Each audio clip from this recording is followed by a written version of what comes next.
sometimes you watch these things and you just have to think to yourself that this is nothing more than entertainment. And that's how the Big Ten looks at it. It's, it's not athletic competition. This is entertainment. And, the bottom line is you take out KJ on literally 3 calls out of the 5 were phantom at best. And without Yakuchonis, Illinois loses by 2. That's a Michigan State team that we're going to see go into the NCAA and get their ass kicked. No big deal. It's what's going to happen, and everybody's going to wonder how that happened. And it's because they got wins like this that are a joke. And look, I go on this rant about once a year, but I grew up watching. When you see these old coaches talk about young players, you notice that when you listen to Illini guys, I'm old, but you've never heard me complain about the young people because the young people learn from the old people. And Tom Izzo learned from Bob Knight and Gene Cady that you scream and yell and you treat a referee like dirt because eventually you'll get your way. And so when Tom Izzo is mad because players try to leverage, they just watch you on the sideline, buddy. You argue every single play that's going on, and then you get your own way. I feel sorry for Brad Underwood because he's kind of changed his act where he's not screaming and yelling at everything. But you see why a Brad Underwood would decide, I guess I have to treat these refs like dirt, because you watch Izzo treat these people like subhumans the whole game, and then he gets every call he wants. It's really bizarre. I told a ref one time, and I got teed up for telling him, I'm like, would you let somebody treat you like this at work? This other coach has screamed and yelled at you the whole game, and you're giving his team calls. I got to be honest with you. The better team, and you guys have listened. This is like podcast number 450 something. I'll complain and whine about the refs, but this game, the best team didn't win. It wasn't even close. Ked? Well, Mike, I'm going to be honest with you. And I don't want the Michigan State fans. You can tweet at me because I'm going to block it. Don't be in 12 years old. Don't come talk shit to me when the game's over. Everybody can see there are fans out there on Twitter right now who don't root for Illinois or Michigan. That was the biggest whole job. I am tired of Tom Izzo. This dude runs up and down the sidelines. He's on the court, and they don't say anything. They don't say anything to him. Every time there was a call that went his way, I'm watching the game with people, and they're literally saying, watch him. The only time he didn't complain is that his team missed a free throw. And I feel bad for Brad because Brad has mellowed out. Some of the Illinois fans cried and complained about how rough he was with some of the players. So if you want to know why he's dialed it back, because some of the crying Illini fans complained about it. Because if it was me, I would be giving it right back to the officials. Tom Izzo punked the officials, and it worked. It really did.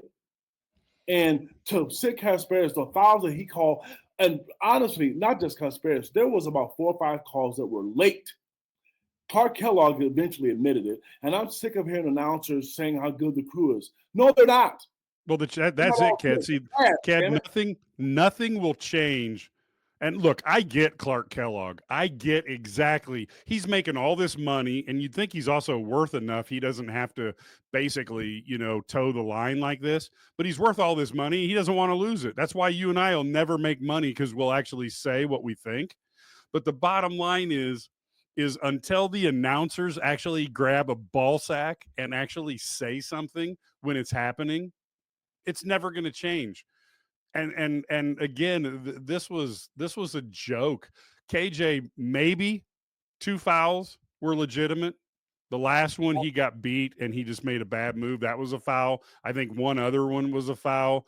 So when you take the arguably the second best player in the Big Ten and you let him play, 9 minutes and you foul him out, I like I said, Izzo's what's wrong with America. He talks about moral values, but then when it's time to go out and he treats refs like they're dogs. I like I said, and I don't understand, Ked, referees. Like, how can you be somebody with self-respect and get treated like that. And then, I mean, I would be the point where I'm like, dude, if you don't shut up, I'm going to tee you up, or I'm going to call fouls that don't happen until you do shut up. You know what? I'm so mad right now, and I'm trying to be professional. You know where I am right now, and I know these people are probably going to have to send me to the ER.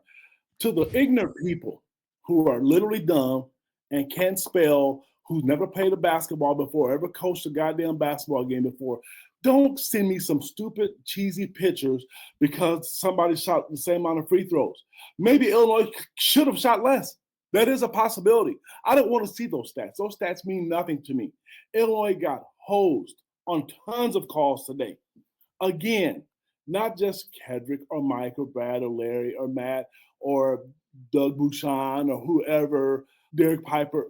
We see this. We see the same thing. The difference with me, I'm gonna call a spade a spade. If Illinois got the benefit of the doubt, I'm gonna call it.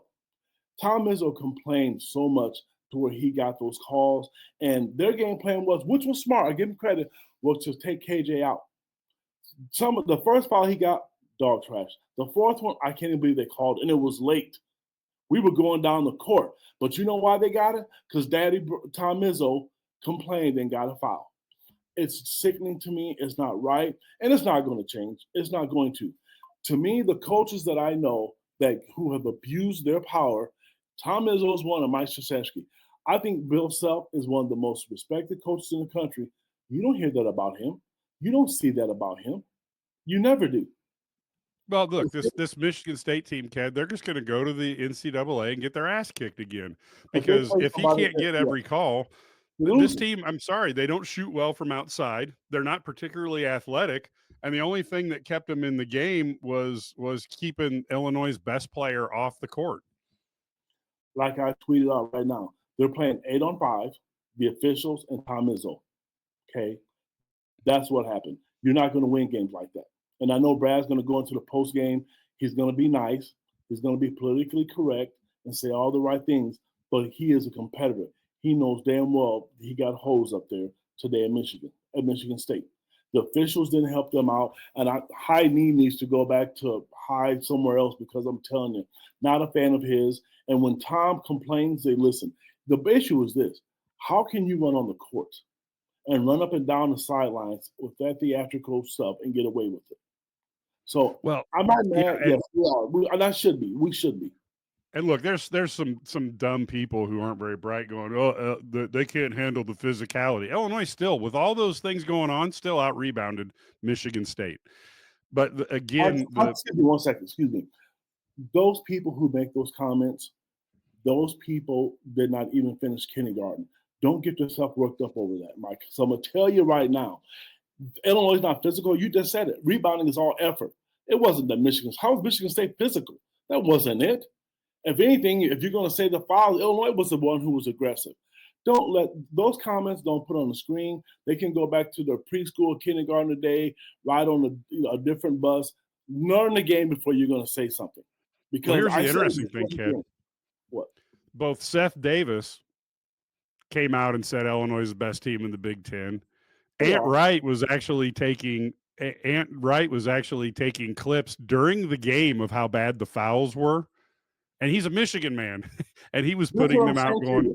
And Michigan State fans think there's us Illinois complaining. And I'm going to tell you, Mike, Illinois is not afraid to play anybody. They're tough. Their non-conference schedule, who's not afraid to play anybody. Play them on a neutral site or with some different officials who, if Tom Izzo is going to turn around and put his diaper on, and run up and down the court, he's going to get technical foul for it. I don't know. And then the funny thing is, Brad Underwood gets the technical. That's the most. I think it was one of his assistants. I think because I read that. I think Brad said that was on you. It was I think it was Orlando. I'm not 100% sure because the video clip showed Orlando, but then maybe Tyler Underwood said something. But Brad pointed and made the comment that that's on you. Brad has been too nice, and I'll be honest with you. Here's the thing, Ked, and this is the part that people don't really understand is individuals. Human beings repeat behavior that works for them, and for some reason is allowed to scream and yell at these guys like they are dogs and they actually give him the call. So if you're Tom Izzo, why wouldn't you keep doing it? Because you get rewarded for that. If every time I said the word Illini, $100 bills rained on me from heaven, I don't know that I would use another word. I'd just keep saying Illini and putting money in the bank. But if every time I said the word Illini, I got hit with a board, well, I don't think I'd be saying that word very often. And so Tom Izzo has been trained by these referees that I can treat you like crap, and you are going to reward me at some point. And again, my words to Tom Izzo are, next time some player you're mad because you can't coach them because they won't listen to you and they're not showing you respect, they probably learned it from watching you on the sidelines. Like I said, we saw it with Bob Knight for a generation, Gene Cady for a generation, and guys like Lou Henson, wouldn't argue that much. And I think when you take a look at it, there are guys like Jay Wright, there are guys like Bill Self, who they don't do it every moment of every game. And then there's guys like Izzo and Krzyzewski and guys like that and Bob Knight who do it every second. And for the life of me, I don't understand where the referees I mean, I don't know how you look at the mirror. And then what they do, you turn it in. And then all they do, because if you remember, Illinois had a big giant down there named Kofi Coburn. Tom Izzo couldn't guard him either. He tried taking him out. If you remember that, they did it with Io, which is why I kind of backed off the Izzo train. And if you complain enough, it works. Now I know there was a stretch where Brad Underwood would typically send videotapes in of foul play. They don't do anything. I wouldn't even send it in. What is the point? But if I had a chance to grade them, I would grade them, and they would have a lot of F minuses, and there's no such thing as that. So my thing is, they lost the game. Illinois put up a good fight, and that's what I said to begin with. But what's disheartening is when you put up a good fight and you know the game was somewhat kind of taken away from you, that stings. And even well, you know what though, you just gotta take that out on the next team. I mean, that's what Illinois has to do, because you can only control the controllables. Next up Thursday night is a tough Maryland team, and Illinois gets them at home, and they're going to have to go out there and take it from them. Now let's talk a little bit about what happened out on the court, besides the some of the crazy ass stuff. But Rick House ended up with 6 points. He had 4 rebounds and 2 assists. Boswell was 13 points, 9 rebounds, 4 assists. You had Ivasic. He was at 13 points with 4 boards, 5 assists. Trey White was at 3 points and 4 rebounds.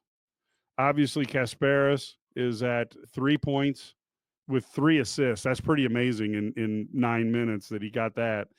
Gibbs Lawhorn, 7 points, 4 boards.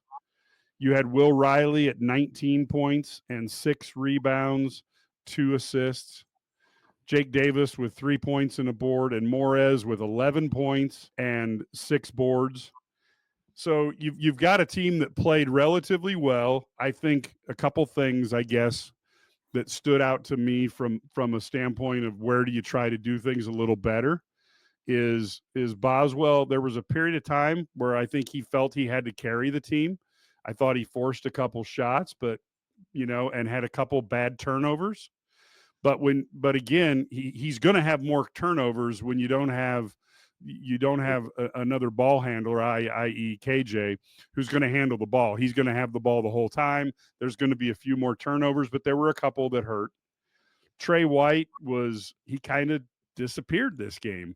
And I'm not certain what was going on for him. I know but somehow Brad and the coaching staff have to get him back online, because if he's playing like he was, 2 weeks ago, Illinois wins this game going away, even with the foul trouble.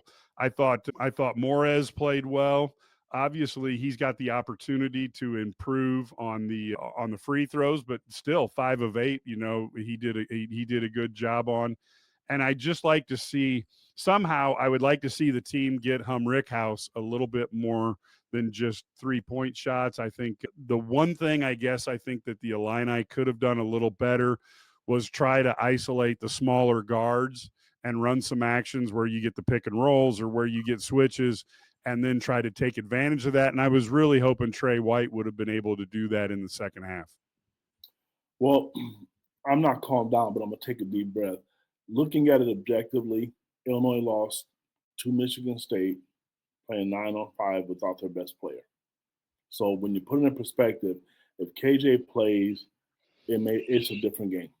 It is a different game, without a doubt, because people are going to get easy buckets. I thought Kylan Boswell, when they played USC, he was doing too much, and I thought today he did that today. I don't think he felt, because he's an older kid, which I understand. He's an older kid, and he wants to take the leadership. That last shot, he should have shot that. I'm not saying it afterwards. I'm not saying afterwards. Yeah. Just say that afterwards, and you can see Brad Underwood on the sideline making the comment he needs to shoot that, because he should have. Because the worst thing you can do is what happened. It goes out of bounds, or they deflect the pass, and then they run the clock out. So, but there was some great individual performance. You and I both talked about this, and so have Brad Sturdy, that we need the Will Riley back. Will Riley carried Illinois in the first half, so you really didn't miss KJ as much. Other people weren't as involved. And somehow, and I've said this, and I've talked to 2 or 3 of the parents on the team, if Beasley needs to be effective, he has to score. And I said that before the game, before on the pregame. He has to be able to knock down shots and be effective, because it's a tough matchup. And the last comment was him, and I don't understand, as tall as he is, if he gets on a perimeter, he sticks his hand out but not up. He doesn't make people shoot over the top of him. He's 7'1". So there's no way, he should know that. And those, because to make it tough, it was a stretch where they just kept a little cut. They would either back into you, to draw a foul, or they just got 5-foot shots. And that's great. But put your hand up, because he's tall enough. And so is Rickhouse. Brandon's been great. Trey White has been struggling since he's been back from that West Coast trip. And you're right, it's been different for him. And I mean, his minutes were tough, and Drayvon Gibbs Longhorn is another guy that I liked. He came off the bench and he competed hard. Morez is tough, man. I'm telling you, he looked like a junior, senior out there to me today. Going 5 for 8 from the free throw line, I'm cool with that. I have no problem with that. But the one thing with Morez, man, that guy puts on his lunch pail and his hard hat, and he goes to work, Mike. He did it against an older group and on the road. So it's a special group of freshmen. You bounce back, and the Illinois fans that are mad and upset, I know you're tweeting at me and calling me. Just remember, they have to come to Champaign. So all these loser people who are sending me this message after the fact that they beat Illinois at home, and they should have. I know they can't read very well, because I did say that they should win at home. They really should, because if this game was in Champaign, I would expect Illinois to have won the game. Yeah, and as I look at it, again, the bottom line is Illinois, despite all the stuff that went on, had their shots to win, which is a testament to the team and testament to the coaching staff. And as I age, I would prefer to have a coach who doesn't spend the whole time screaming at the referees and doing that. And I never did that when I coached, because I always felt like if you were going to treat somebody with a lack of respect, you weren't going to get the calls But again, Izzo proves me wrong.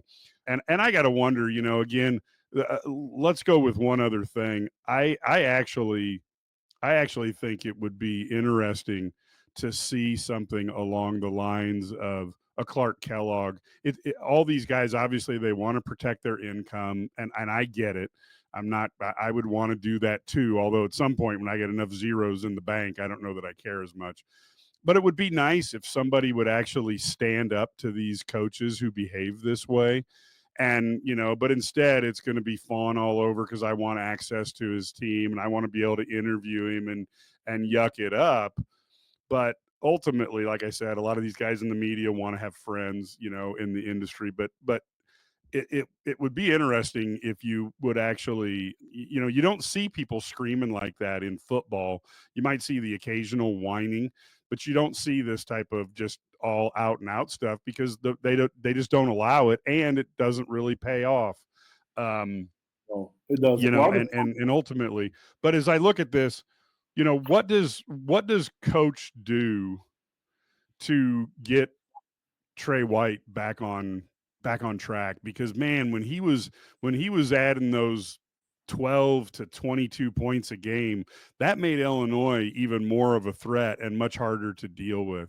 You got any ideas as to what's going on there, or what could be done to help him out? First thing, I want to make a couple comments. To Illinois' issue, to me, today, as a team, 17 for 27, that's on them. That's not Yep. a Tom Izzo fault. That's not a Yep. Breslin Center fault. Oh no, Breslin Center. Let's give their fans credit, Ked. Yeah. They were making a lot of noise and making it hard on them. Right, but good teams make free throws, and Yep. I mean, you talk about Trey White. That he's a 90% free throw shooter.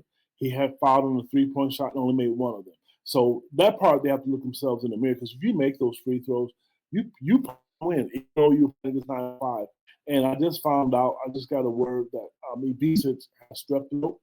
He's on antibiotics and he's really sick. So don't know if that affected his play, but he was sick, and with strep throat, that's not good, because I hope the other teammates don't get it. But to answer your question with Trey White, get him out in the open courts. Get him a couple transition baskets, because he was settling, I thought, for the three today. But give Michigan State credit. They made it a little tough for him to get to the basket. But I'm getting him on transition. Like Coach Underwood obviously knows how to draw plays. They do that nice slip screen with the Ibisic. Draw something up like that for Trey White. Get him an and one. Get him going again. That's what they're going to have. The free throws just won't be it, but they have to get him going, because they are a different team with him. Yeah, I thought a couple of things that were very encouraging, despite all the foul trouble that Illinois was in, which makes you play a little bit tentative. The thing I thought was really good was we ended up Illinois ended up winning the rebound 41 to 40. So it was close, but nonetheless, with all the things going on, Illinois could have easily lost that a lot worse than they did. And then the other thing I thought was very interesting, Ked, was Illinois still took the number one team in the country, held them to 8 fast break points. And I thought that was something that Illinois can build on, because in fairness, well, I would say, Michigan State kind of earned most of the things if they weren't going to the free throw line for people phantom fouling. But Illinois forced them into offense as opposed to allowing fast breaks. And the Illini actually outscored Michigan State 14-8 in that. Well, like I said to you, you're right. They had chances, and I don't know. When you really go back and look at it, like I said, they missed 8 or 9, 10 free throws, whatever it was. No one's going to shoot 100%. Illinois is typically a free throw shooting team. I just wanted to win because they've lost games. They really have, and that would have been a good road win to have. There's going to be plenty of other opportunities for them to get other road wins. But like I said to you, Tom is great. He's been good. He's good for the Big Ten. But at some point in time, you know what? Somebody's got to say something, and other coaches aren't going to say anything either. They're going to be friends to each other's faces, but behind the scenes, I know what some of them think. Yeah. Well, and again, I go back to it, it would be nice. And I'm not, because there are games, not very often, but there are games that Illinois gets the benefit. And again, I would love it if somebody would just, would call it like it is when you see it getting out of hand in a situation like today. But that's just not something that I'm sure CBS wouldn't allow it, and I'm sure the Big Ten wouldn't hire somebody who's going to say their true opinion, when things get out of it, because they don't want somebody complaining. This all goes back to, and again, I want to preface this. I don't necessarily, well, I blame the refs for allowing somebody to treat you so poorly and then you give them calls. I would never do that, which is probably why I would be, a guy like Izzo would say, get that guy fired, because the first time he says something to me like that, I just turn around and go like that. And I tell him, keep talking, bud. You'll be sitting out there, because nobody pays to watch the coach. They're paying to watch the kids play. And every time he slide down the sidelines like Sammy Davis Jr., I would have teed him up, because that's what he does. Every single time, and then he gets a shot with the official, then he goes and talks to his team. It's old. I know he's about ready to retire. I can't wait. Because for the most part, if you look at the Big Ten, There's only Musselman's kind of like that, I think. And I don't remember who else. Fran gets a bad rap, but he only does it if there's a call that he's really adamant about. Because if you talk to some of his players, he's a nice guy. Tom is one of those old school guys, and it's fine. He wants to stay that way. I'm cool with that. But there also has to be consequences, because what you do by doing what they did today, you punish Illinois, a team that clearly is more talented than Michigan State, and I think they're a better team. You take back the mystery calls. You talk hand checking, and Tom's in their ear. Remember I told you at pregame, if there's a call made that you don't understand and Tom Izzo's standing right next to the official, go back and watch the game. That happened 7 or 8 times.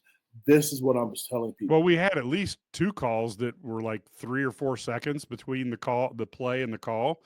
I mean, I think Fears had one that they waited to see if he missed it or not, and then that Aiken had twice that he basically fell down, and they called a foul for on the closest Illini to the guy who fell down. I'm not certain what you do in that situation as a player when a guy falls down and you're like, oh, and then you get the foul, and that happened twice with Aiken. Those are free throws. When Aiken did that, and I think one of the calls went against Abisa Ramirez. As a coach, when I walk over to the official and say, look, you're the baseline official. I get it. But if you didn't see anything because he fell, that doesn't give you the right to blow the whistle. Because the guy who's in the B position, I believe, it's A, B, and C position in basketball for you Michigan State fans who don't understand it, he should have been the one making the call. Because if they didn't raise their hand, it's a no call. If you can't see it, and they did fall to the floor a number of times just looking to get calls. I mean, and that's how you're going to officiate games. That's horrible. Either get position to make it, which I don't have a problem with, but you don't call things that you don't see because the fans start booing and you just fall over. That's not good basketball. Yeah. Well, and again, I just think ultimately, Illinois now they've got something to be angry about. And now you can't be angry at losing a game. You can't let that. I mean, you can be angry about losing a game, but now it's time to try to take it out on the next team. Maryland's really good, so you're gonna have to go out and play hard and try to get that taste out of your mouth. And I'll tell you, the first thing that I do if I'm Brad Underwood is I run a couple plays to open the game, get KJ sitting at about 6 points in the first two possessions, so that I can reestablish, that Yakuchonis is the guy. The other thing I try to do is I try to get something for Ivisic on the inside to get him started up well, and I try to get Trey White going. But ultimately, Illinois has a glide path now, or at least they've got a few games coming up where if they play to their abilities, which is not easy to do, but if they play to their abilities, they should be able to build a winning streak right now. And I think they have to be focused on that. And if you want to get mad, this is a perfect time. It's easy for a coach to do the whole "it's us against the world," because kids that age will buy into it, and after a game like this, that's easy to kind of bring the team closer together. And maybe if there are any challenges where guys are figuring out how to get along, maybe this helps out, Ked. Maybe this is a positive in the long run. This is the run my own business dream. This is the colleges paid for dream.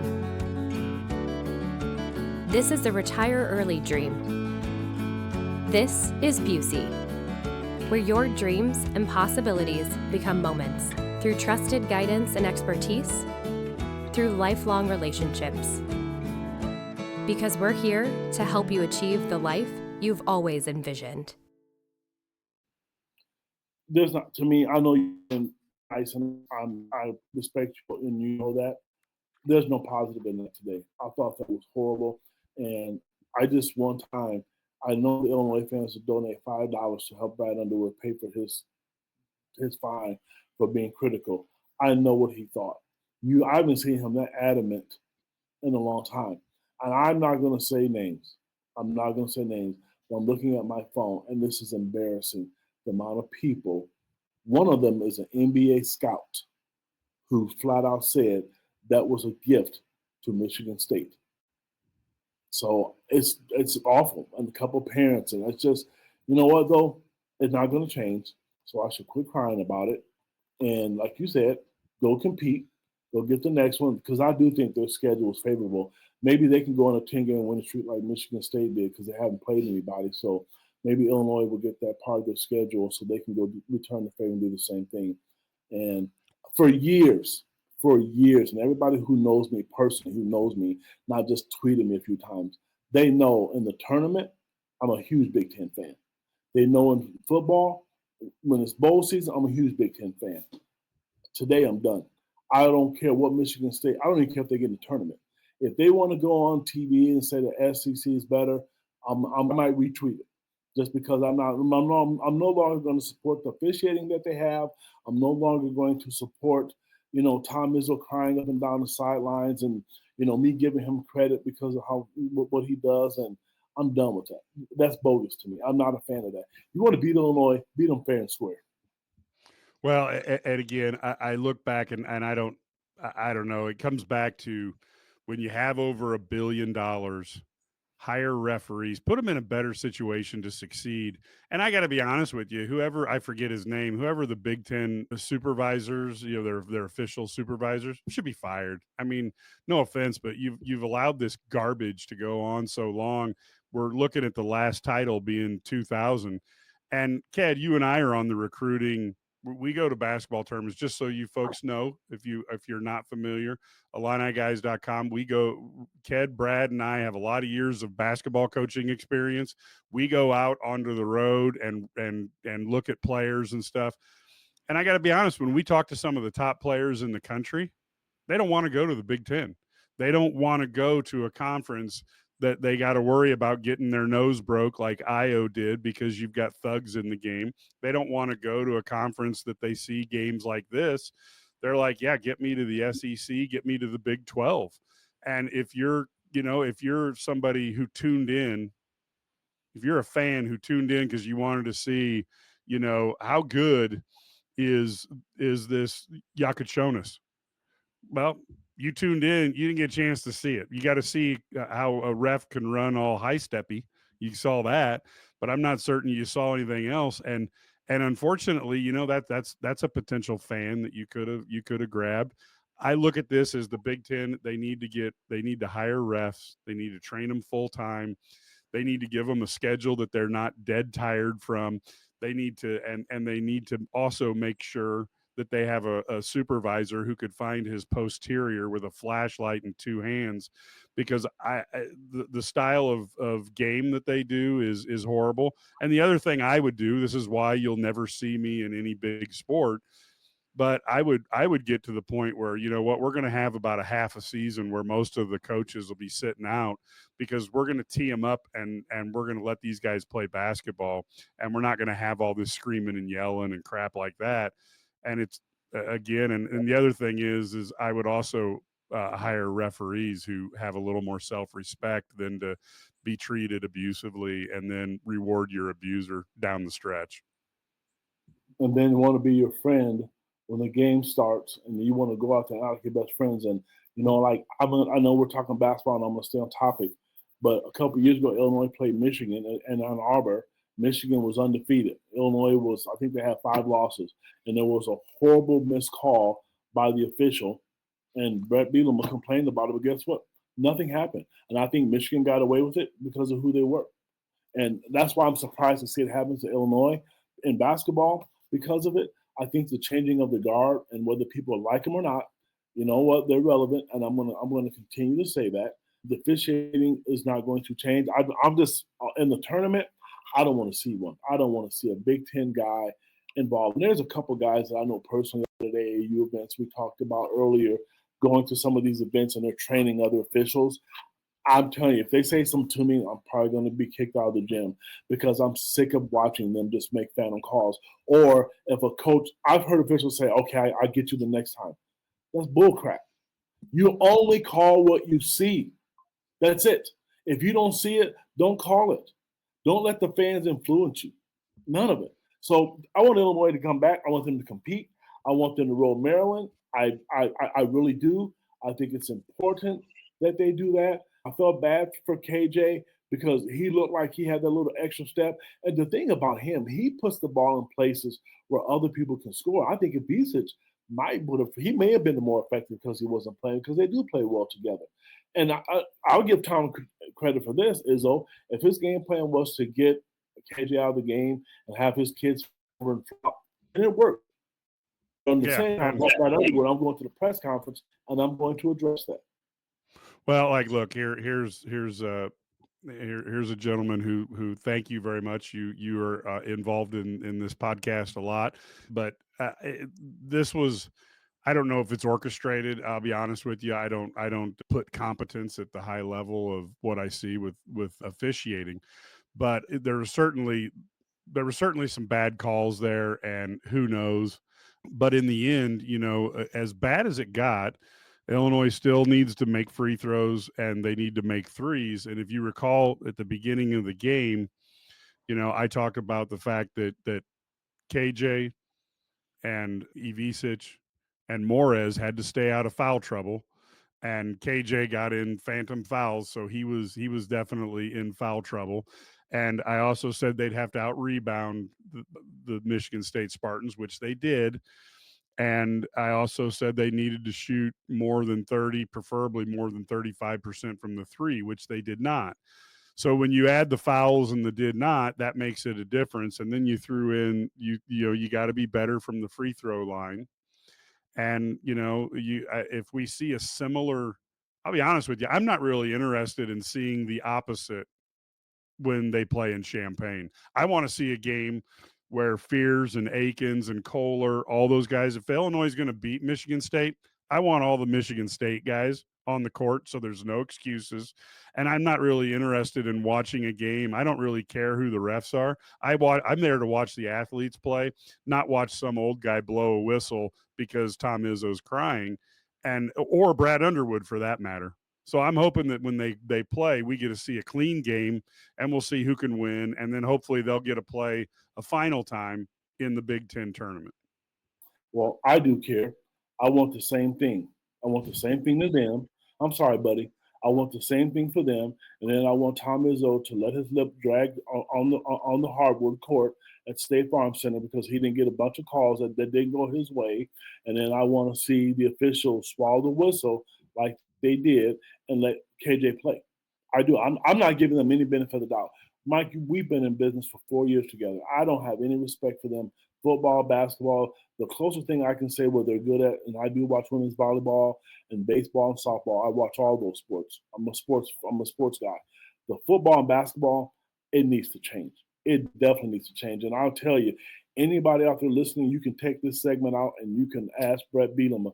That dude understands the rules better than anybody I've ever seen because he's good at it. He really is. And I know damn well he's turned the Big Ten in a couple times. And I know when those referees see they have Illinois on their schedule, they have to be intimidated because he calls them out for it. There's nothing wrong with that.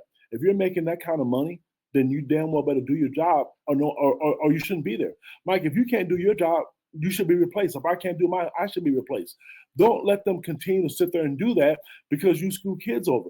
Morez Johnson is so frustrated, he don't even put his hands up anymore. He's just expecting to have horrible calls against him. And, I think ultimately, now I do like this one. Roger, I'm going to pick on you for a second here, but we're just an average team without KJ. And, I think the interesting thing is take the best player off of every team in the NCAA, and what do you have? Except for, a couple teams, you got an average team. And so I think ultimately without KJ to be able to play Michigan State this close was good. And I think ultimately the bottom line is, and it just goes, like I said, it goes to how you ultimately want to be treated. But Izzo put hands on a referee, which should be an automatic technical. They didn't have any problem with that. He runs out of the coaching box the whole game. He gets out onto the actual court the whole game. There's a different set of rules, and if you're a Michigan State fan, I'm sure you love it because your coach gets to do all that stuff. And if I don't mind, the thing I get is is I'll put on Twitter when I think Illinois gets away with stuff. I'll put that on there too, and I get Illinois fans screaming at me that that I'm ridiculous. But if you think Izzo gets treated like everybody else, you're high or just mentally impaired. I'm not looking for anybody to cheat. We just want it to be right, Mike. That's the bottom line. Home or away, just to be fair and to be right. I don't want to see the officials take the game out of a team's hand. I don't want to see any of that. I just don't. If you, like I said to you, call what you see. You don't allow teams to sit there and coaches to yell and to take charge and make you feel like, oh my gosh, if I don't call it, he's going to get mad at me. Because like I said, I know last week when USC was in town, they heard enough of Mr. Musselman because I heard the official tell him that. Okay, once you do that, then call the technical foul. Silence them. Because today Illinois came on the bench, and it was tough. I mean, and I wonder what was said. I mean, I'm going to find out. I mean, I really am. I'm going to find out what was said because assistant coaches aren't supposed to get up and coach, and sometimes they allow it if you're constructing your team. They'll allow that, but something must have been said. They must have been, saying the worst on this podcast. You're favoring Michigan State, but in a different way. Well, we'll find out on the message boards of IlliniGuys.com. A few things. First off, thanks for everybody who is on today. We really appreciate it. We'd ask you to subscribe to the IlliniGuys.com channel on YouTube. We would love that. If you can take a second and do that now, that would be awesome. And then the other part is, I would say that if, whenever you got our stuff, share it on social media. We really appreciate it. And of course, you can go to IlliniGuys.com, where Ked will probably be able to get some pretty good documentation on what was said. It may not be something that we can put in a story, but certainly we can put it back in the message boards for those wanting to take a look at that. And please, go there and subscriber there is only 27 cents a day. So it is really, really good. You can get all this stuff and you can actually talk to Ked, Brad, Larry, Matt, myself. And that's always a huge positive if you want to make it more interactive versus just sitting there and listening to reading something and then not being able to interact or ask questions or follow-ups. One of the things that people are talking about is, does this hurt recruiting for the Big Ten? I'm not certain any one game does, but I do think that when you look at what's going on with recruiting and you go analyze over the last 15 years, the number of top 50 players who are going to the Big Ten, compare that to the SEC and the Big 12, that's an alarming trend because you're seeing more and more kids going to those teams. And Ked and I do this for a living, but you go down and you listen to these kids and they will tell you to your face that I don't like the style of ball in the Big Ten. And that's just a reality. So I think that hurts everybody in the Big Ten, not just Illinois, not just Michigan State, but building a team. I guess that means you're just going to have to get a lot more NIL dollars to be able to overcome that. So I guess if you want to spend more on NIL, keep this same supervisor of officials keeping up the WWE style play, which, and actually I've had kids tell me it's like the WWE up there. Now, I'm not making that up. So that's something that you hear from players. And I don't ask them, do you want to go to the Big Ten because of the refereeing? I just ask you, I ask kids, particularly when I'm down here in Dallas, how do you feel about going up north? And I'm thinking that I'm asking a question about winter and snow, and they talk about how the game is refereed. Well, Mike, you know what? We can't change that. The head of official has to change it. And you know what? And give these guys some time off. You don't have to have the high knees guy running down the court for exercise. It'd be good to have him and give him a couple of days off. Maybe they'd be much more effective. I don't know. Who knows? But right now it's not working. And again, so the people go and say that we're blaming the officials. The Big Ten has not won a national basketball title since 2000. So keep that in mind. It's 2025. It's been 25 years since they won a national title. And you can't all say it's it's the bad teams, because there's been teams that's been to the Final Four, whether it was Michigan State's been there, Michigan's been there, Illinois has been there since then, Wisconsin's been there. They've had their chances. There's a reason that Purdue one time, there's a reason that they can't get over the hump. And if they're in the Final Four championship game, it can't be because the teams are bad. Yeah, I think one of the things that fans probably saw today, and I think they saw it from both teams. Both teams did a nice job of chasing shooters off the 3-point line and making tough shots from three. Illinois shot 20%, Michigan State shot 30%, although Michigan State only could get 10 shots off, partly because they don't have any really good 3-point shooters and partly because they couldn't get the shots. I thought we saw from a defensive standpoint that was good. I thought the rebounding battle was interesting, and you saw some offensive rebounds, from the Illini, which I think was really important. In the end, when you look at it, Illinois led in points off of turnovers. They also had, but in the second half, Michigan State really closed the gap on offensive rebounds. It was 15-13 overall for the game. Michigan closed that gap significantly. I think that made a difference. Points in the paint, they were about even, 44-40 in favor of Illinois. And fast break points, Illinois had a 14-8 advantage. So you saw quite a bit of statistical areas that Illinois led in. Probably the biggest areas that they did not lead in was 3-point percentage and free throw percentage. So ultimately, this team is going to have to get themselves better looks or knock down the looks they get from three. And at the free throw line, Illinois had been on a nice roll, and I think playing at Breslin's a great primer for what it's like to try to make free throws on the road, because it is not easy there. No, it's not. It's not easy, but it's, you know what? It's another learning situation. The KJ's fifth foul, that was a foul, and it's tough because I don't like how the officials, even when Illinois has done it, when the guy goes to the basket, they can back into you and call a foul. I'm not a fan of that, but it happens, and that's the way they call it. I think that's Bush League. It's hard to play defense that way. His fifth foul, he earned, but the rest of them, to me, I'm done. Mike, thank you for having me. Take care there, buddy. We will see you. So, folks, going on to this, I will tell you the interesting thing is now Illinois' got to find a way to get past this. So, what I'm assuming Underwood's going to let people be pissed off and annoyed, maybe for the flight home, and then you got to start worrying about a Maryland team, because you do not want to show up on Thursday at Champaign against Maryland and not be prepared to play, because that is a recipe for a disaster. And that's the way it is. Hold on. There we are.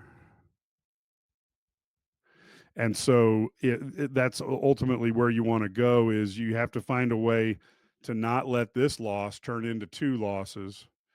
And again, we're going to have people disagree. Certainly Michigan State fans will think that, KJ should have got a flagrant foul for almost touching somebody. But again, it is one of those times that Illinois has to find a way to stop the bleeding. And I think the greatest thing is you can walk away from this knowing that you didn't collapse without your best player on the court. And that's the things you have to take a look at and be a positive. And the other thing is Michigan State, this is not one of Tom Izzo's better teams, but he has coached them up to the point where they are definitely outperforming expectations. And the other thing that you will see, and this is just the way it's going to go with these conferences that have more members than they have games. So you're looking at the Big Ten with 18 teams, 20 conference games. So who you play twice and who you don't play, that type of thing can be a huge, huge thing. And Michigan State has a good schedule this year. So you have to decide to make the best of it. In football this year, Indiana had an excellent schedule, and they turned that into a CFP berth. Rutgers and Iowa also had excellent schedules. Iowa's offense and Rutgers injuries prevented them from cashing in on it. Next year, Illinois has maybe not as good a schedule as what Indiana has, but Illinois football has an opportunity that with all these returning players, and if the team does well, they might be in a position to win 9, 10, or even 11 games next season. So you have to, when you get those schedules, you have to make the best of it because you can only play who's out there in front of you. So Michigan State has done a really good job of doing well against a schedule that has not been incredibly tough. But let's give Izzo credit. Most years he has a brutal preseason, and Brad Underwood did that this year, and you can see how this Illinois team has progressed faster than what most of us thought was possible for a team with 10 new players. So that tough schedule early on is incredibly important to these guys, and that's what makes it so that's what makes it such a challenge. So a couple things here. Yeah, and UCLA, yeah, well, UCLA, UCLA's got a lot of challenges. I don't recommend if you're a coach trying to blame everything on your players being delusional because you're the one who recruited those delusional players. So in the end, that's where the buck stops. And again, I see so many of these older coaches who want to castigate and throw rocks at the younger generation. And it's like, if you're complaining about your roster and you recruited that, what are you teaching your players other than how to avoid accountability for your own actions? And when you see a coach who's screaming at the referees, treating them like dirt and expecting the call, you're teaching them that's how you treat other human beings. And those are lessons that hopefully they won't display when they go out on their regular job and get fired for doing it. So I see a lot of this craziness, and at some point I know it's all about entertainment, and I know it's about TV dollars, and maybe the how we teach the guys is gone by the wayside. But it is kind of interesting to watch these coaches who've had the whole deck stacked in their favor in terms of, if you don't like a player, they can't they have to sit out for a year before they can play somewhere else. If you don't like a player, there's nothing they can do about it. Well, now all of a sudden the players have NIL money. Boosters don't want that player to sit because they paid all this money to that kid, and the kid can say, to heck with you, I'm out of here. And that is frustrating for the coaches as well. And then I see this behavior, I don't feel too sorry for them. And that's why I think over the last couple of years, Underwood has really changed how he approaches players and how he approaches referees. And to be honest with you, I like it better. He's not ranting and raving like a crazy man on the sideline anymore, so that when he is really upset, it's in a game like this, you can go, wow, it must be bad because Brad's upset. To me, that's a much better way to handle it. But what do I know? I'm just a guy who's commenting on it. So, folks, let's talk one more time real quick. If you can like these when you see them on YouTube or when you see it on Twitter, that's great. If you can share this on your social media, we'd really appreciate it. And of course, you can subscribe to the IlliniGuys.com YouTube channel. You can also subscribe to our Twitter page at Mike Cagley. You can just punch that in and you'll get all Illini and Big Ten stuff all the time. Plus, I do a lot of movies and things like that because I'm male. So it's usually action adventure movies. I don't do much, I don't talk much rom-coms. So you're even safe that way. But if you can follow us, that'd be great. IlliniGuys.com is our website, $99 a year. Price has not went up since we started 4 years ago. So we think that is fantastic. We think it gives an opportunity for a fair price. But let me tell you what you get, because you're like, well, why would I want to spend $99 a year? Well, you don't have to worry about the paywall. So if you've ever tried to read some of our articles and you get the first line and it says, you have to subscribe, well, you get every article. You also get all of our message boards, and that is the real key, because on the message boards is where we can talk about things that we can't publish because we don't have a couple sources.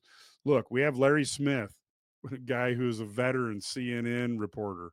and anchor.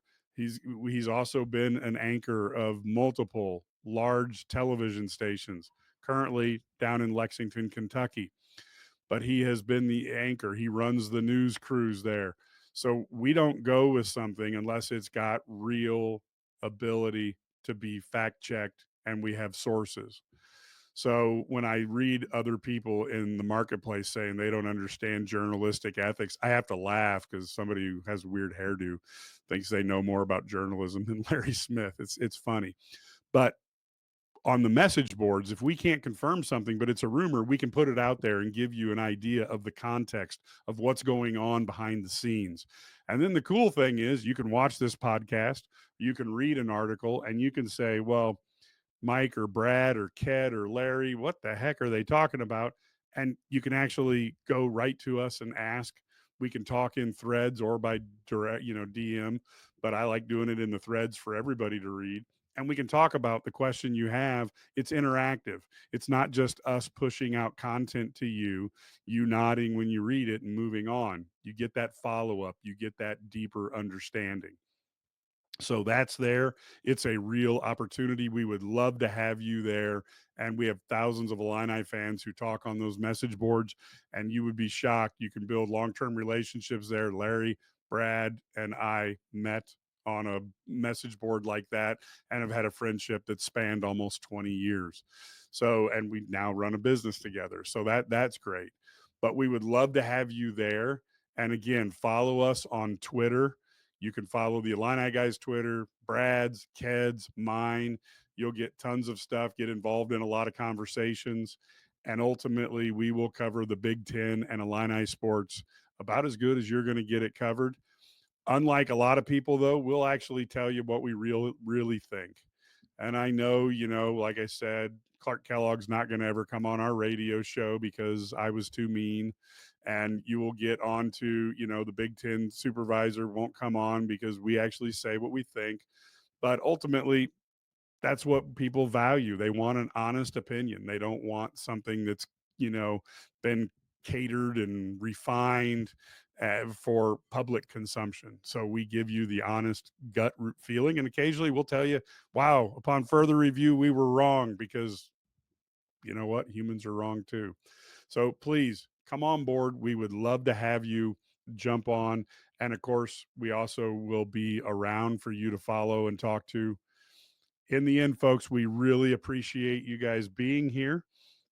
And we will be back with coverage on Thursday night.